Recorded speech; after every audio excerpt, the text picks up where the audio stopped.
अखिल भारतीय आखाडा परिषदेचे अध्यक्ष महंत नरेंद्र गिरी यांचा प्रयागराज इथं संशयास्पद मृत्यू झाल्याची घटना काल या ठिकाणी घडलेली आहे। त्यामुळे नाशिकमधील विविध आखाड्यांच्या वतीनं महंत नरेंद्र गिरी यांना श्रद्धांजली अर्पण करण्यात येत आहे। या संशयास्पद मृत्यूमुळे एकच खळबळ ही उडालेली आहे। नेमकं या संदर्भात कैलास मठाचे स्वामी सविधानंद सरस्वती यांना काय वाटतं आपण जाणून घेऊया। श्रद्धांजली आपण या ठिकाणी वाहिलेली आहे, काय वाटतं? आमचं म्हणणं असं आहे की आखाडा परिषदचे अध्यक्ष श्रद्धेय स्वामी नरेंद्र गिरीजी महाराज यांची जी संशयास्पद मृत्यू झालेली आहे याची यूपी सरकार या भारत सरकार सत्यताप्रमाणे चौकशी केली पाहिजे आणि जे लोक पण याच्यामध्ये आहे दोषी त्यांना बाहेर त्यांचे नाव वगैरे यायला पाहिजे आणि कठोरतम शिक्षा झाली पाहिजे।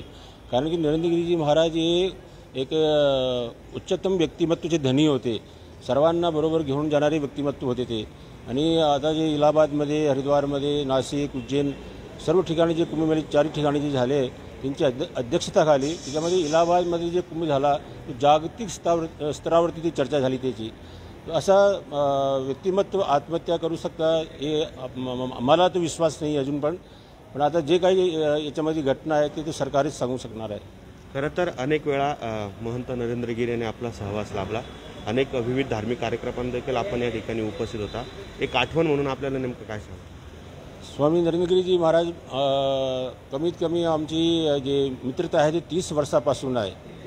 स्वामी नरेंद्र गिरीजी महाराजला मी 30 वर्षापासून पाहतो की जेव्हा पण नाशिकला येतात, त्र्यंबकला येतात, तो मठाला ते जरूर भेट देता आणि असा व्यक्तिमत्व आहे तो की हसमुख स्वभाव होता त्यांचा।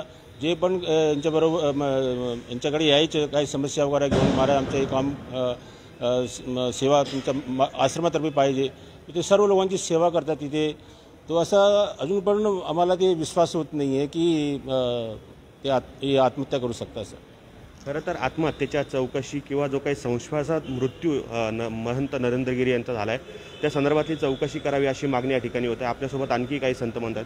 महाराजी, अतिशय दुःखदायक घटना या ठिकाणी आखाडा परिषदेमध्ये घडलेली आहे, काय सांग? परम पूज्य स्वामी नरेंद्र गिरी महाराज जी आज हमारे 13 अखाड़ा की प्रमुख थे। आज दुखद निधन हुआ तो पूरा अखाड़ा परिषद, खड़दर्शन साधु समाज आज उसके लिए दुखी है।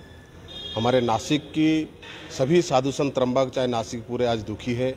तो हमारे 13 अखाड़ा की अध्यक्ष के नाते पूरा खड़दर्शन साधु समाज को लेकर पूरा अच्छे ढंग से काम करते थे। इलाहाबाद, उज्जैन, हरिद्वार, नासिक चारों कुंभ मेला बड़े निभिंग के साथ प्रशासन को साथ ले काम किए।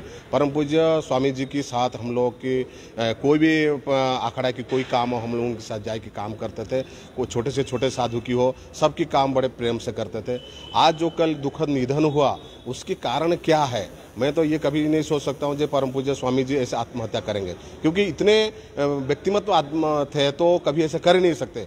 उसके पीछे क्या कारण है मैं आपके माध्यम से कहना चाहूँगा, उत्तर प्रदेश सरकार और भारत सरकार उसकी जांच हो, क्योंकि एक आखाड़ा परिषद के अध्यक्ष की आज ऐसे हाल हुआ तो सामान्य साधुओं की क्या होगा। इसलिए मैं मांग करता हूँ इसकी जांच हो, उसके पीछे कौन ऐसे क्या काम किया है इसकी जब पता चल जाएगा तब तो हमारे साधु समाज वो उसके लिए सही श्रद्धांजलि उसी दिन होगा जब उसके पीछे क्या कारण है मालूम पड़ जाएगा। मैं हमारे साधु समाज की ओर से भगवान श्री चरण प्रार्थना करता हूँ इनकी आत्मा को शांति दे।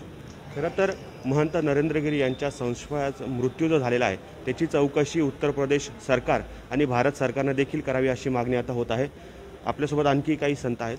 खरं तर सीबीआय चौकशीची देखील मागणी या ठिकाणी होते, काय सांग? ही जी घटना आहे अत्यंत मनाला न पटणारी घटना आहे आणि इतक्या मोठ्या व्यक्तीबद्दल आत्महत्या केली असं म्हटलं जातं एकंदरीत ते सुद्धा म्हणणं चुकीचं आहे।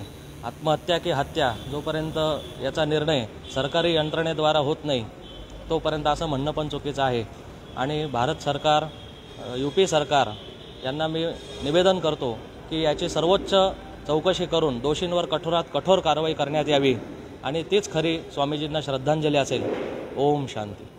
खरं तर एक धक्कादायक घटना ही सर्व आखाड्यांच्या संदर्भातली या ठिकाणी घडलेली आहे।